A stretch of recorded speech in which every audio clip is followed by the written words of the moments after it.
What's good, y'all? It's Zylar. Rarity is a disgusting stat.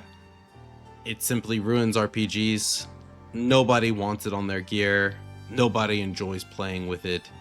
And it is currently killing the in-game in Path of Exile 2. I want to elaborate on that further and talk about it more in a bit. But it stems from the fact that in Path of Exile, it seems to be that their design intent with the more punishing in-game, with the one portal per map, one attempt per boss, slow down the game, ruthless type of game. It is a complete failure if that is their goal with the iteration of PoE 2 we have at the moment. Essentially, collecting item rarity on your character transforms PoE 2 into a somehow more juice version of PoE 1. It is actually worse in terms of items on the ground, loot clutter, bunch of random trash, just loot everywhere. We need a filter ASAP type gameplay in PoE 2 due to item rarity. And while I appreciate their changes to item rarity actually affecting currency, actually affecting things like they did, unlike they did before, like the tiering of the uniques that drop on the ground and such, I think that's fine. It's all well and good. It should not appear on gear. The fact that the Fub Cuck build, joking around, the Fub gun's great, but I call a few of my friends Fub Cucks. They follow his build and they just copy everything he does and put item rarity on their gear, and they're just going around playing PoE 1 going pew, pew, pew, and fucking divine orbs are exploding and exalts are exploding and people are finding mirrors of Kalandra, and you've got like it's a bit. But anyways, I digress. You have the PoE Fub Cuck players literally just shitting out loot in the in-game. Just like it's nothing. Divines are falling from the fucking sky, exalts are falling from the fucking sky. And what that's doing for a lot of the other players who either have less time, they are not as market centric, market focused, they're just getting into maps, they're experiencing ruthless. They're experiencing 1 to 2 exalts a map. They are literally working with peanuts, nothing. Yet all the items are priced astronomically high.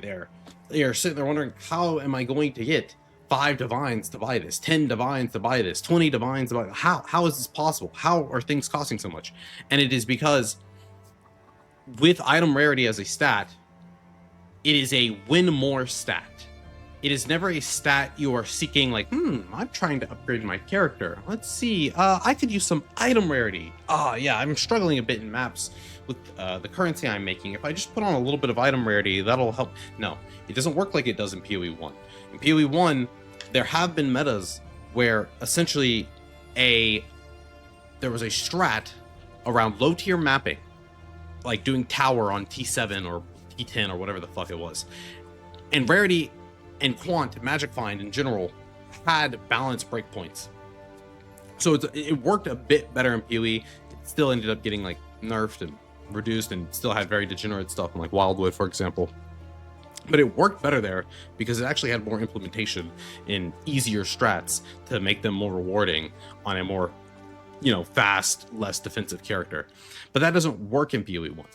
Essentially, it is only a win more stat for those who are already getting the most rewarding content. Personally, as I progressed through maps and I progressed through in-game, I felt that eventually when I got to in-game, I got to hyper in-game, I guess, T15 maps, doing T16 maps, doing the pinnacle bosses, I was like, oh, it actually is pretty rewarding. Like, it felt like it was ruthless, but now I'm starting to get a lot of loot. Now I'm starting to get a lot of juice as you invested in your Atlas tree. And it felt like, it was a little bit off, but it was functional. Like, you did play ruthless for about 10 tiers of maps, but if you got to the last few tiers, you actually started to get stuff to work with, and that felt rewarding. But what it's transformed into is a giga win more environment where the people who are at the very end, who are pushing hyper in-game content, T15s, T16s, they're juicing it, when they start to stack rarity on their characters that are already winning, and and they start enabling the win more, they're printing so much currency that it is inflating the prices for everybody else who has no currency, because the game is literally ruthless at the bare minimum until you get to like honestly T15s. So it's essentially killing the game. It is really crunching in on those people who are on the middle and the lower end, and making it feel impossible in a trade environment to actually engage with the game. And for a lot of those people, I've even been considering myself just recommending playing SSF, because it's just going to get more degenerate. It's likely not going to get adjusted till January at the earliest, and if it's adjusted at all. And at that point, it'll be far too late. Like, the whole trade environment's set in stone anyways. So Rarity has, for the most part, ruined the initial standard launch, the first league, or whatever you'd call this, of early access for Trade League. Either you're engaging with it, either you're abusing it, either you're playing a little fubcuck bow build, fucking firing 9 million times per second, dying somehow 1 1/3 maps when you only have one portal, but it's still worth it because it's just printing so much currency. Another complete design failure as far as early access is concerned on their end. Somehow it is more punishing than ever to die, yet it is still the correct answer to build a hyper offensive, fast, paper magic finding bowcuck. So kind of tragic.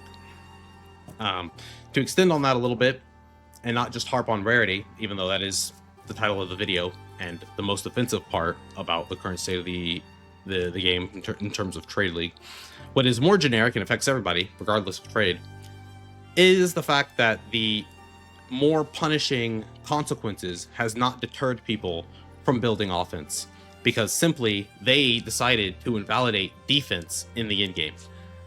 What do I mean by that? Well, there are pinnacle bosses, and defense does work.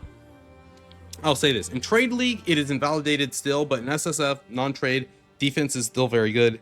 It's a lot less frustrating to die, and you are rewarded for not dying by not losing your maps.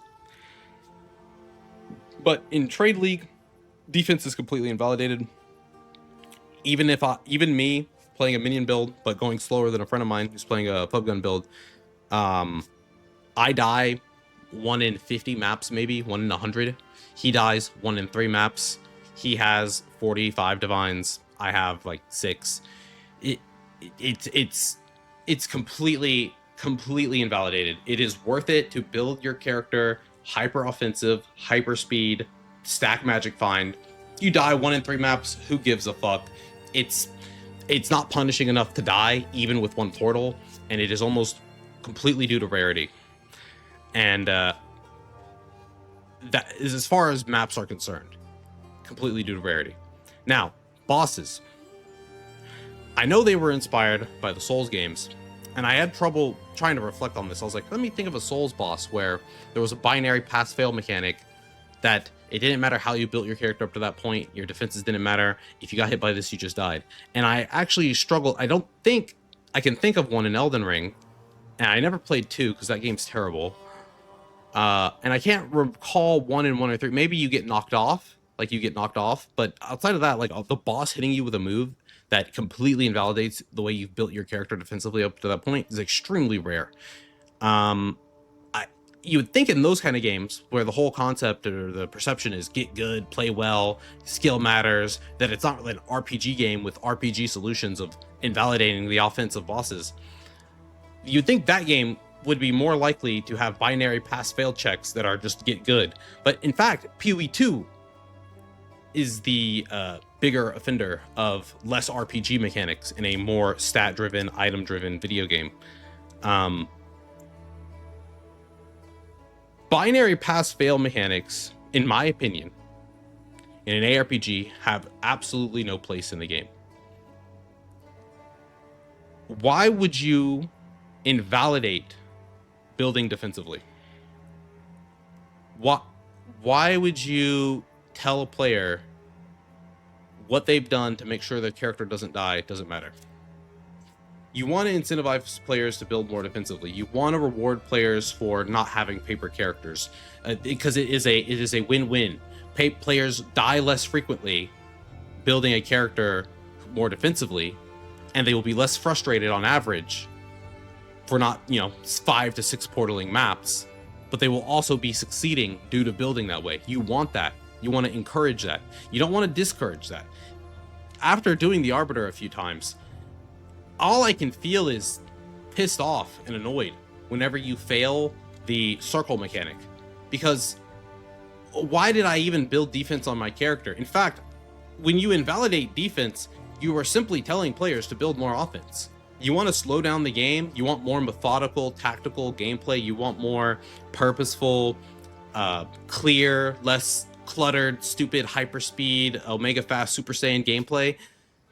Why the fuck would you incentivize building offense over defense? Why would you? Because that's all a binary pass-fail mechanic does, right? You have two avenues of character power, your defense and your offense. And if you invalidate one, then it's a clear answer of what you're supposed to do. So that also is a bit of a pain point, frustration of mine that I have with how the in-game hype, like bossing, map juicing, rarity, magic finding, league strats, it's a bit disappointing how they've played out. Too many of these strats, they don't seem to be very successful in their own right, like regardless of magic find. They're not very powerful on their own. You can't even do ritual unless you drop the King of the Mist thing, which, if I believe, I go check on the currency exchange right now, is actually unpurchasable almost for 99% of players. If you simply want to spec into ritual, you have to get this item to get your points, and this item is 5 divines. Why is this item 5 divines? What the fuck? What is going on? Why have I done 50 rituals and not seen one audience with the king, but I've done like 6 logbooks and I have, I think, 4 out of 8 points? What the fuck is this? What is going on? I know it's early access, so I'm not saying like, I love the team. I love Jonathan. I love them all. They did it. The game is amazing. I've had a lot of fun, but there are things that, like, how did this happen? Did someone forget to add, did someone add an extra 0 on the drop rate? Like, what is happening? Like, it doesn't make any sense to me. I can't actually understand how this is so rare. So the league mechanics are really, really weak, and it's almost purely, you want to find currency, you want to make your character stronger, you want to engage in trade, you need rarity on your gear. And that is awful. Rarity sucks. Nobody wants to log into a video game. Never have I logged into a video game and thought, let me get magic find. Everybody wants to be rewarded for making their character more powerful. Rarity does not make you more powerful. It is bad. There it is. Rarity, bad. That's the video. Anyways, if you agreed with any of this, if you like what I had to say, then consider subscribing. I'll have plenty of more videos like this where I just rant and rave, and I'd love to hear what people, why do you think rarity's good? What purpose does it serve? I think in a niche scenario, you build your character to do lower tier content because you've put so much rarity that you've traded off too much power is interesting, but to the balance of that bears very little fruit to actually get it to the point where to get enough rarity for it to be significant, you've traded off too much power to engage with higher tier, more difficult content that is innately more rewarding. In an ideal world, you'd have that. I think it's very hard to balance and achieve that. We're better off dropping it entirely, or you just get a whole brick league like this, which sucks. I've told a lot of my friends, and I'm considering myself just playing SSF because I plan to continue to stream and talk about the game and give feedback during early access, and simply doing it on trade just sucks when the only correct way of playing, which is how they said they were deciding to nerf builds, by the way, is simply load up a Fubcuck build, get about 200 to 300% magic find, and have divines rain on you like you're in the middle of a hurricane. So that'll do it for this video. Yeah. Catch me on Twitch. Other than that, I will see you guys later. Peace.